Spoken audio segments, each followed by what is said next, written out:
عليه وعلى آله وأصحابه وبارك وسلم تسليما كثيرا. أما بعد فأعوذ بالله من الشيطان الرجيم ببركة بسم الله الرحمن الرحيم. ولقد ذرأنا لجهنم كثيرا من الجن والإنس لهم قلوب لا يفقهون بها ولهم أعين لا يبصرون بها ولهم آذان لا يسمعون بها أولئك كالأنعام بل هم أضل وأولئك هم الغافلون. بارك الله لنا ولكم في القرآن العظيم ونفعنا وإياكم بالآيات والذكر الحكيم. رب اشرح لي صدري ويسر لي أمري واحلل عقدة من لساني يفقهوا قولي. سبحانك لا علم لنا إلا ما علمتنا إنك أنت العليم الحكيم. বাংলাদেশের ঐতিহ্যবাহী ফেনী জেলার কাতালিয়া ফরাজিকুনা ইসলামিয়া মাদ্রাসার উদ্যোগে 65তম বার্ষিক ইসলামী সম্মেলনের সম্মানিত সভাপতি হযরত উলামায়ে কেরাম, সমবেত এলাকার মুরব্বিয়ানে আজম, যুবক ভাইরা, ছাত্র বন্ধুগণ এবং পর্দার অন্তরালে আমার সম্মানিত মা ও বোনেরা, মহান রব্বুল ইজ্জতের দরবারে আমরা মন খুলে কালিমাতুশ শুকর আদায় করি যে আল্লাহ তাবারক ওয়া তাআলা দীর্ঘ 16 বছর আমরা এইরকম স্বাধীনভাবে মন খুলে আনন্দ গণপরিবেশের মাহফিল করতে পারিনি। এই দেশের আলেমদের মুখ থেকে মাইক কেড়ে নেওয়া হয়েছে, মাহফিলগুলো বন্ধ করে দেওয়া হয়েছে, উলামায়ে কেরাম মসজিদ মাদ্রাসাগুলোতে তালা লাগাই দেওয়া হয়েছে। জুমার দিন খতিব সাহেব স্বাধীনভাবে হক কথা বলতে পারে নাই। এরকম পরিবেশ ছিল কিনা? আল্লাহ তাআলা আমাদেরকে এরকম পরিবেশ থেকে মুক্ত করে স্বাধীনভাবে ঈমানী শক্তি নিয়ে কথা বলার সুযোগ দিয়েছেন। এই জন্য আমিও বলি, আপনারা বলেন আলহামদুলিল্লাহ। কি বেজার হবেন না? এরকম পরিস্থিতি ছিল না, এখন আছে। বিচার করলো কে? আল্লাহ। আল্লাহ আছে না নাই? বিচার যা হয় বিশ্বাস আছে না নাই? শুরু মাত্র, আল্লাহর বিচার শুরু। এদেশের রাজনৈতিক দলগুলো যা পারে নাই, ছোট ছোট মেয়েগুনা মাসুম বাচ্চারা তা করে দেখিয়েছে। বয়স্ক মুরব্বীদেরকে বলি, আপনাদের অনেকের বয়স 60 বছর 70 বছর হয়েছে, 80 বছর হয়েছে। স্বাধীনতার আগে স্বাধীনতার পরে যে জুলুম বিগত 16 বছর হয়েছে, এরকম কি আপনারা দেখেছেন? আমরা দেখি নাই, কিন্তু ইতিহাস পড়েছে। আমি জেলখানায় বসে বসে, যে 2 বছর জেলে ছিলাম, এবার জেলখানায় বসে বসে ব্রিটিশরা এই দেশের আলেমদের উপরে কি অত্যাচার করেছে তার ইতিহাস পড়েছে। 1200 পৃষ্ঠার একটা কিতাব আছে, গোলাম রসুল মেহের তাহরিকুল মুজাহিদিন, সৈয়দ আহমদ শহীদ বেরলভী রহমাতুল্লাহ আলাইহি ইংরেজদের বিরুদ্ধে বালাকোটের ময়দানে যুদ্ধ করে শহীদ হয়েছেন। ইসমাইল শহীদ রহমতুল্লাহ আলাইহি শাহাদাত বরণ করেছেন। তাদের ইতিহাস 100 বছরের ইতিহাস লিপিবদ্ধ হয়েছে 1200 পৃষ্ঠায়। এই কিতাব আমি 2 বার মোতালা করেছি। ইংরেজরা এত পরিমাণ অত্যাচার করেনি, এই ফ্যাসিস্ট জালেমরা বিগত সময়ে আলেমদের উপরে অত্যাচার করেছে। আল্লাহর নবী ইরশাদ করেন, মান আযা লি ওয়ালিয়ান ফাকাদ আযুতুহু বিল হক। আল্লাহর নবীর ওয়ারিস উলামায়ে কেরাম, আল্লাহর ওলি, আল্লাহর বন্ধুদের সাথে যারা বেয়াদবি করবে, দুশমনি করবে, শত্রুতা পোষণ করবে, আল্লাহ পাক তাদের বিরুদ্ধে যুদ্ধ ঘোষণা করেন। বলেন তো আল্লাহ যদি যুদ্ধ ঘোষণা করে, পৃথিবীর সমস্ত শক্তি আমেরিকা, রাশিয়া, চায়না সব একত্রিত হয়ে তাদের যে দাদা বাবু এই যে আপনাদের বর্ডারের ওই পারে, এরাও যদি একত্রিত হয়ে সব শক্তি প্রয়োগ করে, আল্লাহর সাথে যুদ্ধ করে পারবে না। দেখেন না দুনিয়াতে সারা পৃথিবীর যে ক্ষমতা, আমেরিকার সুপার পাওয়ার ক্ষমতা, বড় বড় অস্ত্র, আধুনিক অস্ত্র, আল্লাহ তাআলা করোনা নামে একটা বাতাস দিয়ে দিয়েছেন। করোনা দেখছেন আপনারা? কি দেখছেন যে করোনার ভিতরে কি ছিল? একটা ভাইরাস, বাতাস। ভাইরাসটি কেউ দেখছে? সারা পৃথিবীর সমস্ত শক্তি ডাউন হয়ে গেছে, রাস্তা করে বের হয় না। এদের এত বড় বড় অস্ত্র, এত বড় বড় গোলা বারুদ, এত প্রযুক্তি। পৃথিবীতে ইসরায়েলের এমন অস্ত্র আছে বলে, আমরা যে আজকে এই যে কাতারিয়া বসে ওয়াজ বসছি, এখানে কি করা হচ্ছে সে ইসরায়েলের অস্ত্র এই প্রযুক্তি দিয়ে ধরা পড়ে। দেখেন নাই? এখন এগুলি কোথায় গেল জানি না। বাংলাদেশের রাজনৈতিক নেতৃবৃন্দ, আলেম ওলামা কার সাথে কে কথা বলছে, আমাদের দেশের গোয়েন্দা সংস্থা, র্যাব, পুলিশ, বিজিবি, এরা বলে প্রযুক্তি দিয়ে ধরতে পারত। দেখেন নাই? মোবাইল ট্র্যাকিং, ভয়েস রেকর্ডিং, এখন এগুলি কোথায় চলে গেছে, হারিয়ে গেছে। এত কিছুর পরেও করোনা কি জিনিস ধরতে পারলো না। ঠিক না ম্যাডাম? একবারে সোজা করে দিচ্ছে, ঠিক না? ঘর থেকেও বের হয়নি 2 বছর। কিন্তু আল্লাহ রাব্বুল আলামিন এখানে খাদ্যের অভাব দিছে না। ঈমানকে মজবুত করেন। এই করোনা কালীন সময় আমরা কেউ ঘর থেকে বের হয়েছি? মসজিদের জুমার নামাজও পড়তে পারেনি, ঠিক না ম্যাডাম?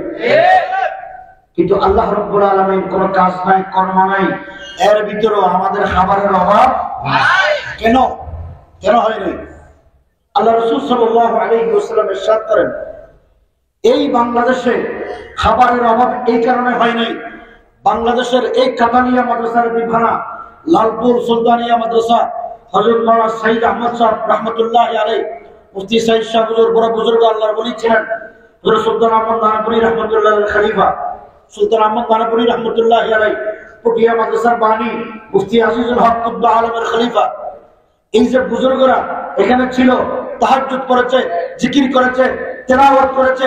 এই তেলাওয়াতের কারণে, জিকিরের কারণে, তাহাজ্জুদের কারণে, ইবাদত বندگی করার কারণে আল্লাহ পাক যারা ইবাদত করে নাই, যারা তাহাজ্জুদ করে নাই, তাদের জন্য করোনার পরেও আল্লাহ লাআল্লাকা তুরযাকু বিহি, সকলের জন্য রিজিকের ব্যবস্থা করেছে। হাদিসে আছে কিছু লোক ইবাদত করার কারণে যারা করে না তারাও রিজিক পায়। রাসূলুল্লাহ সাল্লাল্লাহু আলাইহি ওয়াসাল্লাম হাদিস মুহাদ্দিসে আছে, লাআল্লাকা তুরযাকু বিহি। এক ভাই আল্লাহ রাসূলের কাছে অভিযোগ নিয়ে গেছে, ইয়া রাসূলুল্লাহ, আমার ছোট ভাই আপনার দরবারে এসে দ্বীন শিখে, আমি কষ্ট করে কাজ কাম করে ইনকাম করে সে খায়, আসেনি এরকম? আমাদের দেশে নাই? বড় কাজ করলে ছোট ভাই যদি কাজ না করে বাবার কাছে অভিযোগ দেয়, মুরব্বীদের কাছে অভিযোগ দেয়, আসেনি? রাসূলুল্লাহর দরবারে গিয়ে এক ভাই অভিযোগ দিল, ইয়া রাসূলুল্লাহ, আমার ছোট ভাই বয়সে আমার ছোট, আমি সারাদিন কষ্ট করে ইনকাম করি, সে ইনকামও করে না, আপনার এখানে এসে দ্বীন শিখে। রাসূল বলেন, তুমি বুঝে গুনে অভিযোগ নিতে আসছো তো? ও ইয়া রাসূলুল্লাহ, আমার খুব কষ্ট হয়, এই জন্য অভিযোগ দিচ্ছি।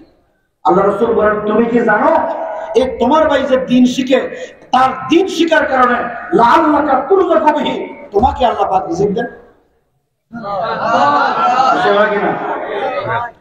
আলেমদের জন্য সমস্ত মখলুক দোয়া করে। কেন দোয়া করে? ফাইন্নামা তুনসারুনা ওয়া তুরযাকুনা বিযুআফাইকুম। তারা জানে কারা দোয়া করে, হাত্তান নামলাতু ফি জুহরিহা, গর্তের ভিতরে যে পিঁপড়া আছে পিঁপড়ারও দোয়া করে, হাত্তাল হিতানু ফি জাওফিল মা, সমুদ্রের তলদেশের নিচে একেবারে তলায় যে মাছ আছে, মাছও আলেমদের জন্য দোয়া করে, তালেবেলদের জন্য দোয়া করে। কেন? তারা জানে আলেমদের কারণে, তালেবেলদের কারণে, এতিমখানার তাহফিজুল কোরআনের ছাত্রদের কারণে, নুরানি মাদ্রাসার ছাত্রদের কারণে তারা সমস্ত মখলুক রিজিক পায়। এই জন্য আল্লাহ পাক আমাদের রিজিকের অভাব করে না। বাংলাদেশে 71 সালের লোক ছিল 7 কোটি, এখন হয়েছে প্রায় হিসাব করলে 20 কোটি। জায়গা বাড়ছে না কমছে? লোক বাড়ছে না কমছে? ইনকাম বাড়ছে না কমছে? তো দিল কে? আল্লাহ। এই বিশ্বাস আমাদের আছে না নাই? আল্লাহ যে আমাদের হায়াত মতের মালিক, এটা বিশ্বাস আছে তো? আল্লাহ ছাড়া কেউ মানুষকে মারতে পারে না, কেউ হায়াত দিতে পারে না। মুসা আলাইহিস সালাতু ওয়াস সালামকে ফেরাউন মেরে ফেলতে চেয়েছিল। কথা বলে কেউ? কথা বলবেন না। মুসা আলাইহিস সালাতু ওয়াস সালামকে ফেরাউন মেরে ফেলতে চেয়েছিল। দুনিয়াতে মুসা আলাইহিস সালাম আসবেন, ফেরাউন আইন জারি করলো, জল্লাদ বাহিনী মোতায়েন করলো এবং গোয়েন্দা সংস্থা লাগিয়ে দিল। আমাদের দেশে গোয়েন্দা সংস্থা নাই? এরকম গোয়েন্দা সংস্থা লাগিয়ে দিল, মুসা দুনিয়াতে আসতে পারবে না। মুসা আলাইহিস সালাতু ওয়াস সালামের মার পেটে যখন মুসা আসলেন, গোয়েন্দা সংস্থা প্রতিদিন ঘুরে ঘুরে দেখে। আপনাদের কি অসুবিধা হয়? বসবেন তো? বসবেন তো ইনশাআল্লাহ? নাকি ছেড়ে দেবো? মুসা আলাইহিস সালাতু ওয়াস সালামের মা যখন ৬-৭ মাসের গর্ভবতী হলেন, আপনারা বলেন তো আমাদের মারা মেয়েরা বাচ্চা যখন ৬-৭ মাস হয় পেট বড় হয়নি? কিন্তু তাফসীরের কিতাবে আছে মুসা আলাইহিস সালামের মার পেট বড় হয়নি। গোয়েন্দা সংস্থার লোকেরা আসে, প্রতিদিন দেখে মুসার মার পেট তো সমান, তো সুতরাং বাচ্চা হয় নাই। মুসা আলাইহিস সালাম যখন দুনিয়াতে আসলেন, এখন তো আধুনিক যুগ, আল্ট্রাসোনোগ্রাফি করলে ছেলেরা মেয়ে ধরা হবে, ঠিক না ঠিক? তখন কি এই প্রযুক্তি ছিল? মুসা আলাইহিস সালাম দুনিয়াতে আসলেন, আসার পরে মা দেখলো সন্তান, কারণ বনি ইসরায়েলের যদি কোনো সন্তান হয় তাকে তো হত্যা করবে, এটা হলো ফেরাউনের আইন। মুসা আলাইহিস সালামের মা জানলো আমার সন্তান তো নিশ্চিত মৃত্যুর মুখে, ঠিক না ঠিক? মনের মধ্যে খুব পেরেশান, আল্লাহর কাছে ফরিয়াদ করছে, আল্লাহ আমি কি করবো? আল্লাহ পাক ওহী নাযিল করলো, হে মুসার মা তুমি পেরেশান হইছো, তোমাকে আমি সন্তানে দিয়েছি, তোমার সন্তান তোমার কোলে ফেরাই দেব এবং ফেরাউনের ঘরে লালন পালন করব। কি করব? ফেরাউনের ঘরে লালন পালন করব। মুসা আলাইহিস সালাম মাকে বললেন, হে মুসার মা তুমি এই বাচ্চাকে বাক্সে ভরো। বাক্সে বললেন, ভরার পরে বললেন নদীতে ফেলে দাও, ভাসিয়ে দাও। মুসা আলাইহিস সালাম খুব পুরো বাচ্চা, নতুন মাত্র সবে মাত্র দুনিয়াতে এসেছে, বলেন তো আপনাদের দিল কি বরদাস্ত করবে? আমাদের মায়েদের দিল বরদাস্ত করবে? সবে মাত্র ভূমিষ্ঠ হয়ে যাচ্ছে সন্তান, তাকে যদি নদীতে ভাসিয়ে দেয় রক্তের ভিতরে? আল্লাহ পাক নবীকে ঘোষণা দিয়েছেন,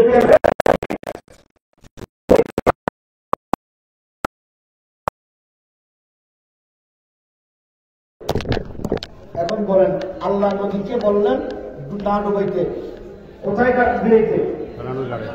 কথা আপনারা বুঝেন নাই? ফেরাউনের গানে বলেন তো মুসা আলাইহিস সালামের মা ফেরাউনের গানে যদি এই বাচ্চার বক্স বিড়ে জল্লাদ বাহিনী কেটে ফেলবে না? মুসা আলাইহিস সালামের মা অস্থির পেরেশান, আল্লাহ কেমনে বাঁচাই দেখেন। জল্লাদ বাহিনী পাইছে, মুসার বক্স পাইছে, ওইখানে কুদরতি ভাবে মুসা আলাইহিস সালামের এই বাঘ দেখেছে ফেরাউনের ঘরের বুয়ারা, কাজের মেয়েরা যখন দেখেছে, ফেরাউনের স্ত্রী বিবি আসিয়াকে খবর দিল, একটা ফুটফুটে বাচ্চা তোমাদের গ্রামে পাওয়া গেছে। বিবি আসিয়া আসার পরে মুসা আলাইহিস সালাম তো সামনে নবী হবে, কি হবে? সবাই বলেন মুসা কি হবে? নবী হবে। নবীদের চেহারা কি আমাদের মতো হবে? না, খুব মায়াবী চেহারা, আদরের চেহারা। মুসা আলাইহিস সালামকে যখন বিবি আসিয়া দেখছে, মায়ায় পড়ে গেছে, মহব্বত লেগে গেছে, প্রেমে পড়ে গেছে। বিবি আসিয়ার মনে হলো এই ছেলেটাকে যদি আমি লালন পালন করে বড় করতে পারি। এই স্বপ্ন বিবি আসিয়া হয়েছে। কেন? ফেরাউনের কোন ছেলে মেয়ে ছিল কি ছিল না? ছিল। বিবি আসিয়াকে জল্লাদরা বলে, হে বিবি আসিয়া, এই দেশের রাজা তোমার স্বামীর অর্ডার হলো যেই সন্তান দুনিয়াতে আসবে তাকে কতল করতে হবে, হত্যা করতে হবে। বিবি আসিয়া বলে, তোমরা যার হুকুমে হত্যা করবে সে তো আমার স্বামী, আমি যদি তার অনুমতি নিয়ে তোমাদেরকে তাকে রাখতে পারি, তোমাদের কোনো অসুবিধা আছে? জল্লাদের সর্দার বলে, আগে অনুমতি নিয়ে আসো। বিবি আসিয়া ফেরাউনের কাছে গেলেন, যাওয়ার পরে বললেন, হে ফেরাউন, তুমি স্বামী, সারা জীবন তোমার কথা শুনেছি, আমি একটা ফুটফুটে বাচ্চা আমাদের গাড়ি বেড়েছে, আমি পেয়েছি, এই ছেলেটা আমার খুব মহব্বত লেগেছে, ভালো লেগেছে। ফেরাউন বলে, তোমার ভালো লাগতে পারে, কিন্তু এটা আমার দুশমন হতে পারে। বিবি আসিয়া বলে, এই জন্য তো আল্লাহ তোমার কোনো সন্তান দেয় নাই, আটখরা তুমি, আটখরা নেই জি যার সন্তান হয় না তারা কি কর? আপনাদের এলাকায় বাজা বাজা বাজানি করে, হ্যাঁ বান্দা বান্দা। আমাদের সিটাকে বয় ভাড়া বাজা, আর আপনাদের এলাকায় কয় বাঞ্জা। ফেরাউন বাঞ্জা, ওর ছেলে মেয়ে নাই। বিবি আসিয়া করে এই জন্য তো তুই বাঞ্জা, তোর ভালো লাগলেও আমার ভালো লাগে, আমি মহব্বত। এটা নবী, নবীকে দেখলে মহব্বত লাগবে না? বিবি আসিয়া ফেরাউনের স্ত্রী মহব্বত হয়ে গেছে। লাগার পরে দুইজনের মধ্যে যুদ্ধ। বিবি আসিয়া বলে এই সন্তান আমি রাখবো, ফেরাউন বলে রাখতে পারবি না। শেষ পর্যন্ত বিবি আসিয়ার কথায় ফেরাউন পরাজিত হয়েছে। আল্লাহু আকবার। ফেরাউন বলে আচ্ছা তোমার ভালো লাগলে লাগলো, কিন্তু আমার ভালো লাগে না। বিবি আসিয়া বলে আমি লালন পালন করে বড় করলে সে তোমার শত্রু হবে না। নবী তো বিবি আসিয়া লালন পালন করে বড় করছেন। বিবি আসিয়ার কথা কোরআন শরীফে আসেনি? বিবি আসিয়ার ঠিকানা কোথায়? জান্নাতে। কোথায়? আর ফেরাউনের ঠিকানা কোথায়? আপনাদের এলাকায় মুসা নাম আসেনি? ফেরাউন আছে? কথা কয় আরো জোরে করে নাই কেন? জাহান্নামী। এটি আপনাদের এলাকায় ফেরাউনের নাম রাখলে যদি জাহান্নামী হওয়ার কারণে কেউ নাম না রাখে, এই দেশে যারা আলেম নবীর ওয়ারিস মুসার উত্তরসূরিদেরকে যারা জেলে পড়ে নির্যাতন করে ইসলামকে নির্মূল করতে চেয়েছিল, তারাও জাহান্নামী। ঠিক আছে? পরিষ্কার ভাষায় বলতে চাই, ইমানকে দুরস্ত করেন, ইমানকে সহি করেন। আল্লাহ মুসলিম যুবক ভাইদেরকে বলবো, আল্লাহকেও সন্তুষ্ট রাখবে, এই দেশের জালেম ফেরাউনদেরকেও সন্তুষ্ট রাখবে। দুই সন্তুষ্ট একসাথে হতে পারে না। আমরা কারো সন্তুষ্ট রাখবো? সবাই বলেন কারো সন্তুষ্ট রাখবো? আমাদের স্রষ্টার নাম কি? আল্লাহ যদি সন্তুষ্ট থাকে, দুনিয়াতে কোনো শক্তি অসন্তুষ্ট হলো আমাদের কোনো অসুবিধা হয় না। ঠিক আছে? দুনিয়ার সমস্ত শক্তি যদি সন্তুষ্ট থাকে, আল্লাহ যদি অসন্তুষ্ট হয়, এই আল্লাহর ফয়সালা থেকে বাঁচানোর জন্য কোনো শক্তি কাজে আসবে না। মুসা আলাইহিস সালামকে মেরে ফেলতে চেয়েছিল, বাঁচাইল কে? রাখে আল্লাহ, মারে কে? মুসা বাঁচনি। এরপরে আমাদের দেশে যারা ক্ষমতায় ছিল, আমার কথা পরিষ্কার, আমরা জেলে গেছি, কোনো অপরাধ করেনি। এই দেশের আলেম কোনো অপরাধ করে নাই। বিনা কারণে মিথ্যা ষড়যন্ত্রমূলক মামলা দিয়ে ৩০০-এর অধিক মামলা দিয়ে দেশের ২,১০০ আলেমকে ২১ সালে বিনা কারণে জেলে নির্যাতন করা হয়। অপরাধ কি দেখেন, আল্লাহ যা আছে বিচার কেমন হয়, শিক্ষা গ্রহণ করেন। আমরা শুধুমাত্র একটা মূর্তির বিরোধিতা করেছি। কয়টা? মূর্তি স্থাপন করা হালাল না হারাম? রাসূল দুনিয়াতে এসেছেন মূর্তি ভাঙার জন্য। আর মূর্তি খানায় কাবায় কয়শো মূর্তি ছিল? 360। রাসূল এসে বাংছে না রাখছে? আরো যখন বাংছে না রাখছে। এই দেশে এটা এই জমিনের মালিক কে? আসমানের মালিক কে? আপনার আমার স্রষ্টা কে? আল্লাহর বিধান হলো, আল্লাহ পাক সুবহানাহু ওয়া তাআলা কোন মূর্তি স্থাপন করা এটা কোন নবীর জামানায় ছিল না। নবীর উম্মতদের হারাম মূর্তি স্থাপন করা। নূহ আলাইহিস সালামের কওমরা হয়তো মূর্তি করে, এরা মূর্তি স্থাপন করে পূজা করত। আজকে দেখেন আমাদের দেশে এই ছবি মূর্তি ভাস্কর্য স্থাপন করার পর সেখানে গিয়ে ফুল দিয়ে নমা করে কিনা? এটা পূজা নয়, এই পূজা হারাম। বলেন কোন মূর্তির সামনে, ভাস্কর্যের সামনে মাথা নত করা যাবে না। কি বললাম? কোন নেতার, কোন ব্যক্তির, কোন জন্তুর মূর্তির সামনে, ভাস্কর্যের সামনে কোন মুসলমান যদি মাথা নত করে তার ইমান থাকবে না। আমাদের দেশের নেতারা, বড় বড় নেতাদের মূর্তি স্থাপন করে, ভাস্কর্য স্থাপন করে সেখানে ফুল দিয়ে ইউজুর করে। এটা ইমানদারি না বেঈমানি? দ্বিতীয় নম্বর, আল্লাহ পাক এই উম্মতের, এই মুসলমানদের, সারা পৃথিবীর সমস্ত মুসলমানদের জাতির ফিতা নির্ধারণ করে দিয়েছেন। মিল্লাতা আবিকুম ইব্রাহিম হুয়া সাম্মাকুমুল মুসলিমিন। মুসলিম জাতির পিতার নাম কি? সবাই বলেন কি নাম? আপনাদেরকে সবক পড়াচ্ছি। মুসলিম জাতির পিতার নাম কি? ইব্রাহিম।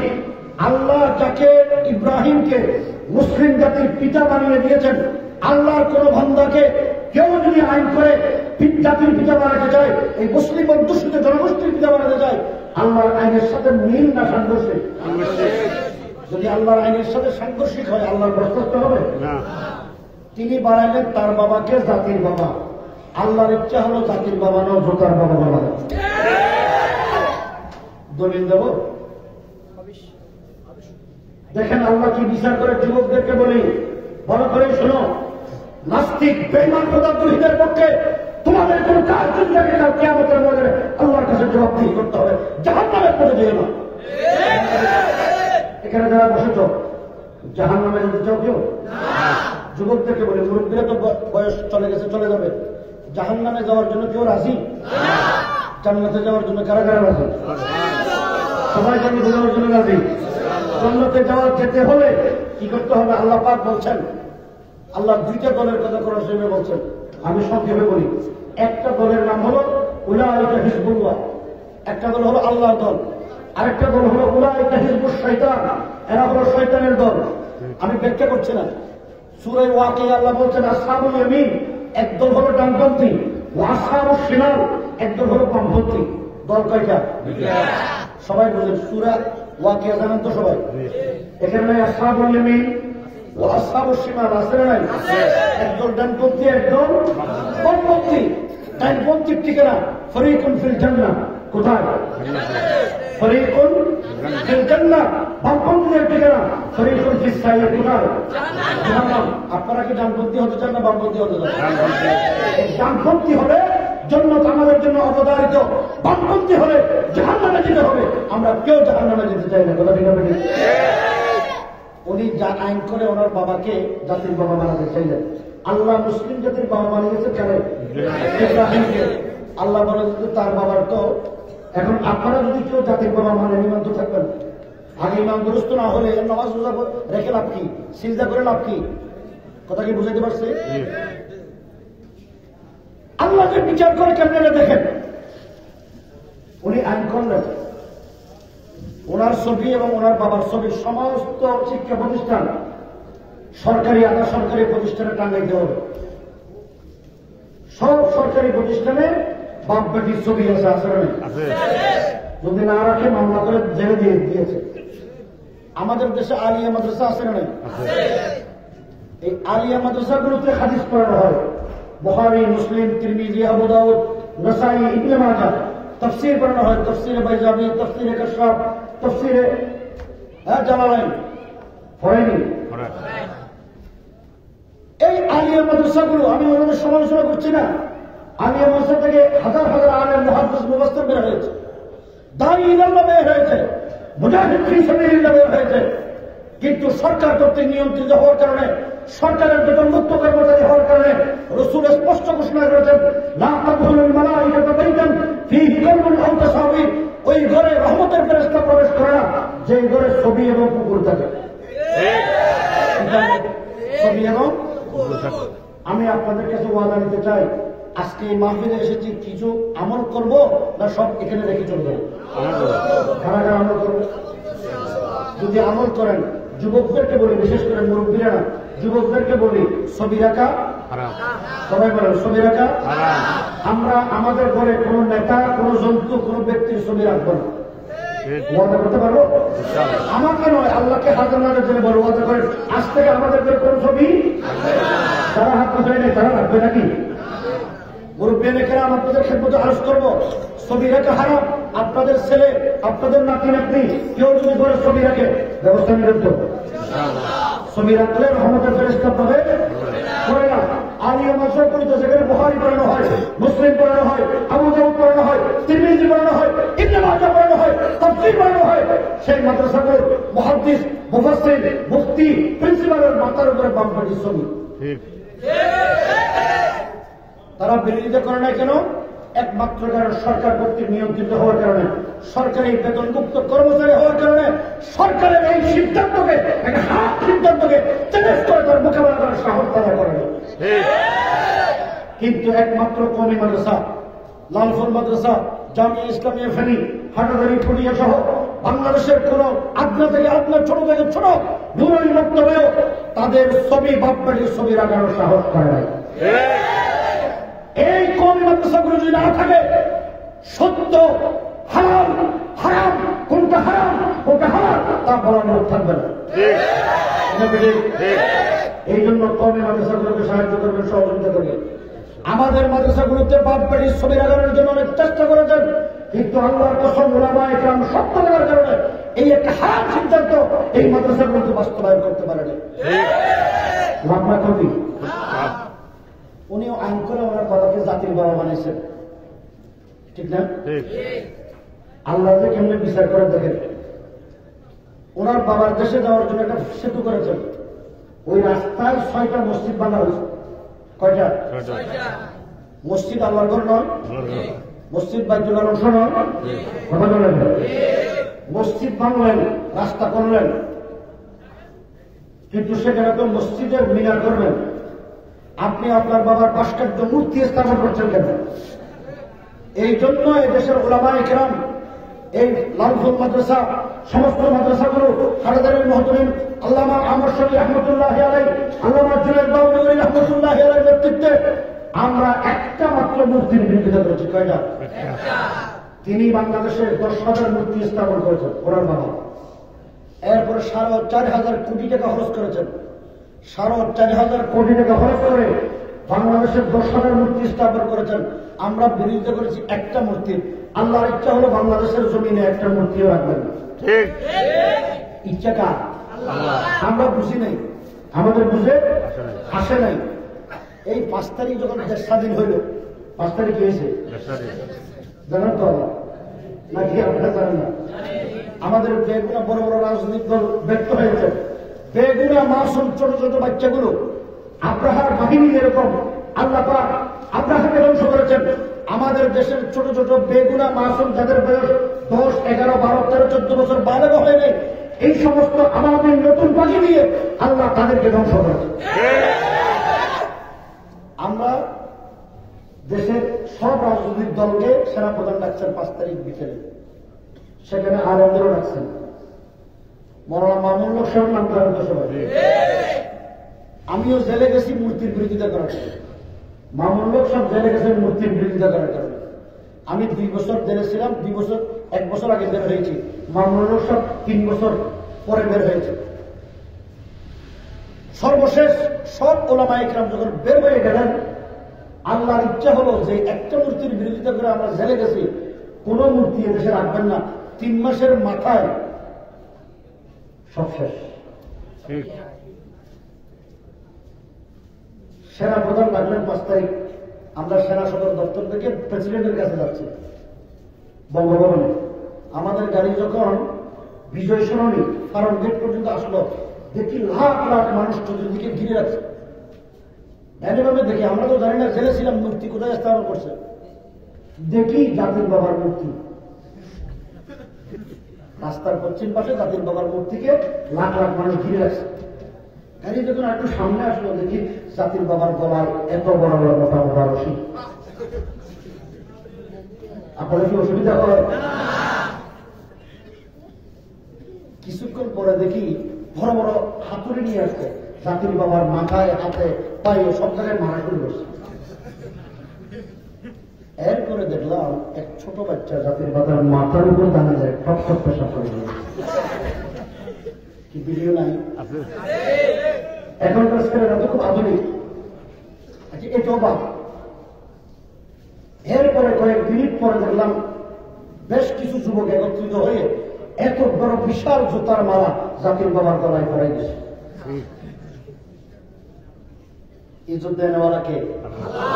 বেইজ্জত করেওয়ালা কে? আল্লাহ পাক বলেন, কুলিল্লাহুম্মা মালিকাল মুলক তুতিল মুলকা মান তাশা ওয়া তানজিউল মুলকা মিম্মান তাশা ওয়া তুইজ্জু মান তাশা ওয়া তুযিল্লু মান তাশা বিয়াদিকাল খায়র ইন্নাকা আলা কুল্লি শাইইন কাদির। ইজ্জত দেওয়ালা কে? সবাই বলে ইজ্জত দেওয়ালা কে? বেইজ্জত করেওয়ালা কে? দুনিয়াতে কেউ যদি কোনো জুলুম করে, এই জালেমদেরকে আল্লাহ দুনিয়াতেও বেইজ্জত করেন, মরার পরেও বেইজ্জত করেন। তার ভাস্কর্য, এটা মৃত্যুর পরে নয়। এরপরে মৃত্যুর পরে একটা মূর্তিকে কেন আল্লাহ পাক জুতা মালা পরে দিলেন? জুলুম বেশি করছে না কম করছে? এই জন্য জুলুম যখন বেশি হয় আল্লাহ পাক, আল্লাহ নবী বলেন লাম ইউফলিতহু, আল্লাহ পাক জালেমদেরকে এমন ভাবে করেন আল্লাহ ছেড়ে দেন না। ঠিক না বেটি? আমরা জালেমের পক্ষে থাকবো, মজলুমের পক্ষে থাকবো। মজলুমের পক্ষে কারা কারা থাকবো? আল্লাহ পাক আমাদের সবাইকে কবুল করুন। দেখেন, আমরা আপনাদেরকে বলি এদের বিরুদ্ধে আমাদের কোনো শত্রুতা নেই, কিন্তু 2013 সালের শাপলা চত্বরে হাজার হাজার আলেমদেরকে গুলি করে হত্যা করা হয়েছে। বেগুনা মাসুম বাচ্চারা, আতারে বেলেন, হাফেজ, আলেম, মুহাদ্দিস, মুফাসসিরদেরকে গুলি করা হয়েছে। কি কারণ? একটা মাত্র কারণ। আমি আপনাদেরকে বলি, দুনিয়াতে এসেছেন কারো ছিলেন? নবীর ছিলেন? কারো ছিলেন? লৌলা কালামা খালাক্তাল আখলাক। আল্লাহর নবী যদি দুনিয়াতে না আসতেন আমরা কেউ আসতাম? যিনি প্রধানমন্ত্রী ছিলেন তিনি আসতো? প্রেসিডেন্ট হইতে পারত? সবকিছু কারো ছিলেন? নবীর ছিলেন। এই নবীকে যদি কেউ গালি দেয়, আপনারা নবীর প্রতি মহব্বত আছে না নাই? আল্লাহর নবী বলেন লা ইউমিনু আহাদুকুম হাত্তা আকুনা আহাব্বা ইলাইহি মিন ওয়ালিদিহি ওয়া ওয়ালাদিহি ওয়ান নাসি আজমাইন। আল্লাহর নবী বলেন, আমার উম্মতের নরনারী, যদি তোমরা আমাকে তোমাদের জান, তোমাদের মাল, তোমাদের সন্তান, তোমাদের মা বাবার চাইতে আমাকে যদি বেশি ভালো না বাসো, তাহলে তুমি মুমিনের কামেল হতে পারবে না। রাসূলকে ভালোবাসতে হবে না? রাসূলের ভালোবাসা অন্তরে আছে না নাই? যদি অন্তরে থাকে, আমাদের দেশে কিছু নাস্তিক ব্লগারের নাম শুনছেন তো আপনারা? এই সরকার এই নাস্তিকদেরকে লালন পালন করেছে, নিরাপত্তার ব্যবস্থা করেছে, তাদেরকে বিরিয়ানির প্যাকেট সাপ্লাই দিয়েছে এবং তাদের জন্য সমস্ত রাষ্ট্রীয় সুযোগ সুবিধা দিয়েছে। ঠিক না বেটি? কিন্তু তারা করলো কি? তাদের ব্লগে আমাদের নবীকে গালি দিল। শুধু তাই নয়, নবী আলাইহিস সালাতু ওয়াস সালাম একজন স্ত্রীর নাম কি? আম্মাজান আয়েশা। কি নাম? আয়েশার ফটো ছিল। হযরত আম্মাজান আয়েশা রাদিয়াল্লাহু তাআলা আনহাকে ব্যঙ্গ করেছেন। একটা তাদের ব্লগে ল্যাংটা বিবস্ত্র মেয়ের ছবি দিলেন। ভালো করে শোনো, যুবকরা শোনো, ছাত্ররা শোনো, মুরব্বীরা শোনেন। এই নাস্তিকরা ব্লগের ভিতরে একটা ল্যাংটা মেয়ের ছবি দিলেন। এই মেয়ের বুকে লিখে দিলেন ওনার নাম আয়েশা। নাউজুবিল্লাহ কর। একজন দাড়িওয়ালা, টুপিওয়ালা, জুব্বাওয়ালা মানুষের ছবি দিলেন, ওনার বুকে লিখে দিলেন ওনার নাম মুহাম্মদ। নাউজুবিল্লাহ কর। আমাদের নবীকে একটু এইভাবে অপমান করলে আপনারা কি ঘরে বসে থাকবেন? এরপরে তারা বলে কোরআন শরীফ 1400 বছর আগের কিতাব। এখন হলো স্মার্ট যুগ, ডিজিটাল যুগ, আধুনিক যুগ, তথ্য প্রযুক্তির যুগ। এই যুগে 1400 বছর আগের এই কিতাব অসল। কোরআন সচল না অসল? কোরআন শরীফের প্রতি মহব্বত আসেনি? তো কেউ যদি বলে দেয় কোরআন অসল, তারপরে কি ঘরে বসে থাকবে কেন? আর এই দায়িত্ব সব আলেমদের, আপনাদের কেউ নাই? সবাই আছে। সামনে যদি কোন শয়তান এরকম কুলাঙ্গারের বাচ্চা আল্লাহর নবীকে গালি দেয়, কোরআনের বিরুদ্ধে কথা বলে, আপনারা করে বসে থাকবেন কেন? আমাকে কারা কারা নামে? আল্লাহ কবুল করুন, আল্লাহ কবুল করুন। এরপরে তারা বলে আল্লাহ বলতে দুনিয়াতে কিছু নেই। আল্লাহ আছে না? আল্লাহ আছে না নাই?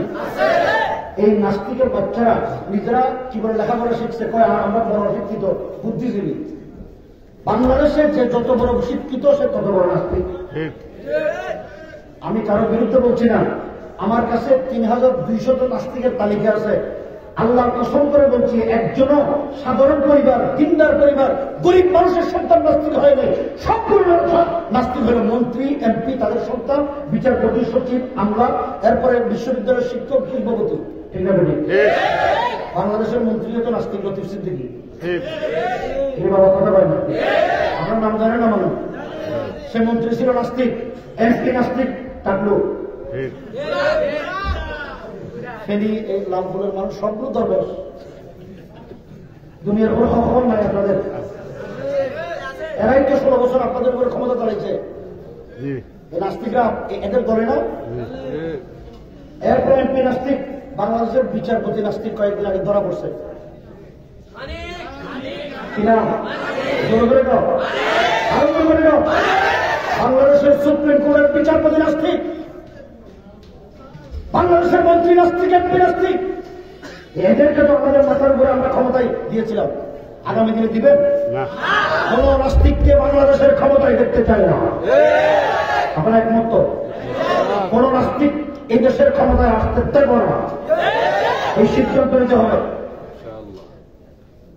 আমার কাছে আশ্চর্য লাগে, আপনারা কি মনে করেন জানি না, বাংলাদেশে তারা কলেজে পড়ছে, ইউনিভার্সিটিতে পড়ছে, এই কলেজ বিশ্ববিদ্যালয়ের ছাত্র ছাত্রী অধিকাংশ নাস্তিকের বেমান হচ্ছে। আমাদের খবর নাই, এদেশের ডিসিএসপি নাস্তিক, আমার কাছে তালিকা আছে, আমরা সরকারকে জমা দিয়েছি। এই নাস্তিকদের বিরুদ্ধে আমরা শাপলা চত্বর আন্দোলন করেছি। এদেশের শত শত ভাইদেরকে শাহাদত বরণ তারা হত্যা করেছে, শহীদ করেছে। তিনি পার্লামেন্টে দাঁড়িয়ে বললেন, কয় হেফাজতিরা রংবেকে রাস্তায় শুয়েছিল। নাউজুবিল্লাহ বলেন। এরপরে বললেন, কয় হেফাজতিরা সুবহানাল্লাহ বলতে বলতে ফেলাই গেছে। হেফাজত আছে না নাই? আলেম ওলামা আছে না নাই? নবীর আশিকরা আছে না নাই? আপনারা আশিকে রাসূলুল্লাহ আছেন না নাই? কিন্তু যিনি বলছেন তারা পালাই গেছে, আল্লাহর কি মহিমা! 10 বছরের মাথায় তিনি এমন পালাইছেন, নিজের পরনের কাপড়টা ছাড়া কিছু নিয়েও যেতে পারে। শুধু তাই নয়, যারা এই আস্ফালন চালিয়েছে বিচার হচ্ছে নি, কথা হয় না, বিচার আমরা করতে পারবো না, আমরা দুর্বল। করলেন কে? আল্লাহ হচ্ছেন সমস্ত ক্ষমতাবানদের ক্ষমতাবান। মানে আমরা আল্লাহ তোমার বিচার শুরু করেছেন, তোমাদেরকে রক্ষা করার কোন শক্তি তোমার কাছে আসে নাই। দেখেন মুসলমানরা, একজন মুসলমানের কাছে গিয়ে আশ্রয় দেয়, ঠিক আছে? আর তিনি তো আগে থেকে বেঈমান নাস্তিকদের পক্ষে ছিল, দোষর ছিল, এই জন্য আশ্রয় নিচ্ছেন একজন মালাউলের কাছে। বিচার আসেনি। আল্লাহ রাব্বুল আলামিন এই জাতিকে নাস্তিকের বেঈমানদের ষড়যন্ত্র চক্রান্তকে হেফাজত করেন। বলুন আমিন। আমি যে আয়াতে কারিমা তেলাওয়াত করেছি, আল্লাহ পাক বলেন, ওয়ালাকাদ যারা'না লিজাহান্নামা কাসীরাম মিনাল জিন্নি ওয়াল ইনস লাহুম কুলুবুন লা ইয়াফকাহুনা বিহা ওয়া লাহুম আ'য়ুনুন লা ইউবসিরুনা বিহা ওয়া লাহুম আযানুন লা ইয়াসমা'উনা বিহা উলাইকা কাল আন'আম বাল হুম আদাল وَأُولَئِكَ هُمُ الْغَافِلُونَ। আল্লাহ বড় প্রশ্নের তর্জমা আমি ব্যাখ্যা করব না। আল্লাহ বলেন, আমি দুনিয়াতে অধিকাংশ মানুষ এবং জিনদের জন্য জাহান্নাম তৈরি করে রেখেছি। মুরব্বীরা কি বুঝতেছেন? আল্লাহ নিজে বলেন, অধিকাংশ জিন এবং